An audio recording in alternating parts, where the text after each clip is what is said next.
क्या ये संभव है कि परमेश्वर ने पृथ्वी को उसी प्रतिबिंब में बनाया जैसा उन्होंने आदम को बनाया था? जब उन्होंने मिट्टी ली और आदम को बनाया तो उन्होंने उसे पहले से ही निर्मित आयु में बनाया। तो फिर मेरी थ्योरी ये है, क्यों हमारे प्रभु और उद्धारकर्ता ने हमारे पहाड़ों, महासागरों और पेड़ों को उसी निर्मित आयु में नहीं बनाया जैसा वह चाहते थे? जैसे अगर हम एक वीडियो गेम बनाते हैं तो हम एक पहाड़ नहीं बनाएंगे और बस 10,000 साल इंतज़ार करेंगे कि पहाड़ बने, सही, ताकि आप उस पर चढ़ सकें। आप पहले से ही वृद्ध पहाड़ और पेड़ बनाएंगे। हम अब वीडियो गेम्स के साथ ऐसा करते हैं। परमेश्वर ने अपनी सृष्टि के साथ ऐसा क्यों नहीं किया होगा? मुझे लगता है कि आवश्यक था कि उन्होंने ऐसा किया। जब परमेश्वर ने आदम को बनाया, पहले दिन वह जीवित था, वह पूर्ण विकसित था, वह चल सकता था, बात कर सकता था, जानवरों के नाम रख सकता था और पहले दिन शादी कर सकता था। हाँ, तो क्या आपको लगता है कि उन्होंने पृथ्वी के साथ ऐसा किया?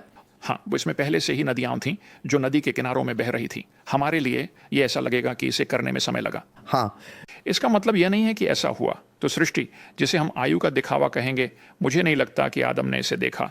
आदम जानता था कि यह बिल्कुल नया था। आदम ने परमेश्वर को बगीचे में पेड़ बनाते देखा जो जमीन से बाहर आ रहे थे। आदम ने परमेश्वर को जानवर बनाते देखा। देखिए, परमेश्वर ने 5वें और 6ठे दिन जानवर बनाए, फिर उन्होंने आदम को बनाया, फिर उसे बगीचे में रखा। फिर आदम के सामने परमेश्वर ने और पेड़ उगाए। बाकी दुनिया पेड़ों से भरी हुई है। यही कारण है। देखिए, लोग कहते हैं कि अध्याय 1 और अध्याय 2 के बीच विरोधाभास है। नहीं नहीं नहीं, अध्याय 1 पूरी बड़ी तस्वीर देता है, अध्याय 2 केवल 6ठे दिन का विवरण देता है। तो परमेश्वर ने बगीचा बनाया, आदम को उसमें रखा और फिर उन्होंने प्रत्येक जानवर का एक और बनाया। बाकी दुनिया जानवरों से भरी हुई है। उन्होंने प्रत्येक का एक और बनाया ताकि आदम उनके नाम रख सके और एक पत्नी चुन सके। तो जमीन से जिराफ निकला। उसने कहा, जिराफ नहीं धन्यवाद। ठीक है, हिप्पोपोटामस नहीं धन्यवाद। फिर उन्होंने आदम को सुला दिया और दुनिया का पहला लाउड स्पीकर बनाया। मेरा मतलब है ईव बनाई। ठीक है, मुझे खेद है भाई, मैं जीवन का आनंद लेता हूं, हमेशा मजाक करता हूं। तो ईव ने कभी परमेश्वर को कुछ बनाते नहीं देखा। आदम ने परमेश्वर को सब कुछ बनाते देखा। और निश्चित रूप से यह हमारे लिए यह पुराना लगेगा। मेरा मतलब है, आप एक पूर्ण विकसित हिप्पोपोटामस देखते हैं और वह उसका नाम हिप्पोपोटामस रखता है, हम कहेंगे वाह, वह चीज को आप जानते हैं 25 साल पुरानी है। नहीं, वह 10 सेकंड पुराना था। ओह, तो क्या आप मानते हैं कि उस समय चीजें तेजी से बढ़ी? उसने सब कुछ बहुत बहुत तेजी से बढ़ते देखा, सब कुछ विकसित होते देखा। वह इसे बिना किसी वृद्धि के तुरंत बना सकता था। हाँ, उसने आदम के साथ ऐसा ही किया। लेकिन वह चाहता था कि वह इसे विकसित होते देख सके। उसने आदम को परमेश्वर को बनाते देखा। विकसित नहीं, वह विकसित के साथ बनाना भ्रमित कर रही है। सही सही। उसने इसे विकसित होते नहीं देखा, उसने इसे उस समय में बनते देखा जब यह बनाया गया था। तो जैसे आदम तुरंत एक वयस्क था तो उसने एक पेड़ बनाया। ये क्या मैं सही कह रहा हूं? उसने एक पेड़ को उस आयु में बनाया जिसमें वह पहले से ही बना था। हाँ, लेकिन क्या उसने इसे जमीन से बाहर आते और बहुत तेजी से बढ़ते देखा? हाँ, मुझे लगता है कि उसे ऐसा करना पड़ा होगा। लेकिन देखिए, पेड़ों पर फल होना चाहिए था। आदम को पहले दिन भोजन की आवश्यकता थी। वह पेड़ के बढ़ने और फिर फल उगने का इंतजार नहीं कर सकता था, आप जानते हैं, 3 साल बाद। इसलिए मुझे लगता है कि यह एक परिपक्व सृष्टि होनी चाहिए। यह धोखाधड़ी नहीं है, यह बस इसके कार्य करने के लिए आवश्यक है। सही। लेकिन फिर से ऐसा लगता है कि मैं आपकी विचारधारा और आपके धर्मशास्त्र की ओर झुक रहा हूं। लेकिन मेरे लिए ये वास्तव में समझ में आता है, क्योंकि हम इसे समझने में कठिनाई कर रहे हैं, क्योंकि हम परमेश्वर को अपनी मानव रूप में समझने की कोशिश कर रहे हैं। सही। लेकिन मुझे लगता है कि परमेश्वर समय, स्थान और पदार्थ के बाहर है। इसलिए जब वह इन चीज़ों को बना रहा है, उससे इंतजार करने या कुछ करने की आवश्यकता नहीं है, अगर ये समझ में आता है। नहीं, वह परमेश्वर जिसे मैं पूछता हूँ, हाँ, वह सब कुछ 2 सेकंड में या बिना सेकंड के बना सकता था, आप जानते हैं। लेकिन उसने 6 दिन लेने का निर्णय लिया। 10 आज्ञाओं में उसने कहा, मैं चाहता हूं कि तुम 6 दिन काम करो और 1 दिन आराम करो, क्योंकि मैंने 6 दिन काम किया और 1 दिन आराम किया। निर्गमन 20:11। 6 दिनों में प्रभु ने स्वर्ग और पृथ्वी, समुद्र और जो कुछ उनमें है बनाया। क्या इसमें तारे शामिल होंगे? क्या इसमें डायनासोर शामिल होंगे? हाँ, सब कुछ। 6 दिन। अगर पद 1 और 2 के बीच कोई अंतर है तो निर्गमन 20 और 31 गलत है।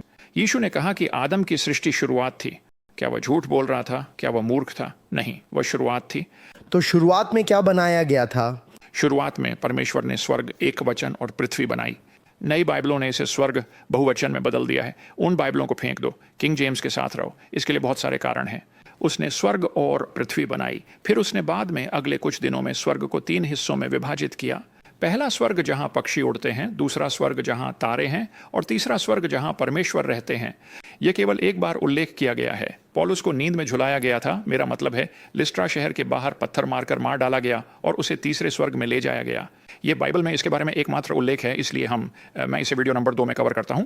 मुझे बहुत खेद है, मैं यहाँ बहुत कुछ समझने के लिए है। क्या मैं बहुत तेजी से जा रहा हूं? नहीं, मुझे लगता है कि आप एक अच्छी गति से जा रहे हैं। ठीक है, अच्छा। तो अगर परमेश्वर ने शुरुआत में स्वर्ग और पृथ्वी बनाई तो परमेश्वर का घर कहाँ था? देखिए, यह परमेश्वर पर एक सीमा लगा रहा है। क्या परमेश्वर समय, स्थान या पदार्थ से सीमित है? नहीं, वह परमेश्वर जिसे मैं देखता हूं, परमेश्वर समय, स्थान, पदार्थ के बाहर है। मैंने एम्ब्री रिडल यूनिवर्सिटी में 3 नास्तिकों से बहस की, वर्षों पहले जैक्सनविल, फ्लोरिडा के दक्षिण में, और उनमें से एक ने मुझसे पूछा, परमेश्वर कहाँ से आया? सवाल अमान्य है। अगर मैं आपसे पूछूं, हाथी नारंगी क्यों होते हैं, आप क्या कहेंगे? वे नारंगी नहीं होते। वे नारंगी नहीं होते। तो परमेश्वर कहाँ से आया? उन 5 शब्दों में से 4 लागू नहीं होते। कहाँ स्थान से संबंधित है? परमेश्वर पहले से ही हर जगह है।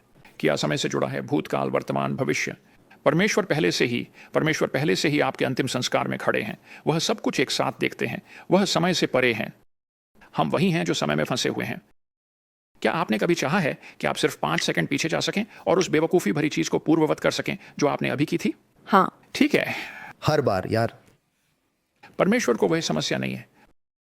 वह एक ही समय में सभी समय देख सकते हैं। एक उदाहरण मदद कर सकता है। अगर आप ग्रैंड कैनियन में एक राफ्ट लेने जा रहे हैं तो आप राफ्ट में कूदते हैं और निकल जाते हैं।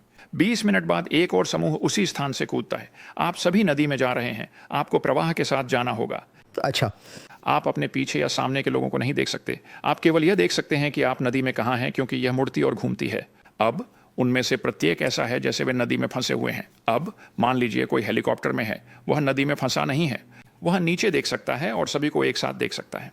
हम समय में फंसे हुए हैं। स्वर्ग में ये 2025 नहीं है। वहाँ कोई समय नहीं है और उससे पहले कोई समय नहीं था। तो एक समय की बात है। एक समय था जब कोई समय नहीं था। इस पर थोड़ी देर विचार करें। इसमें लंबा समय लगेगा। हाँ, सवाल परमेश्वर कहाँ से आए अमान्य है। परमेश्वर पहले से ही सभी समय, सभी स्थान, सभी पदार्थ में हैं।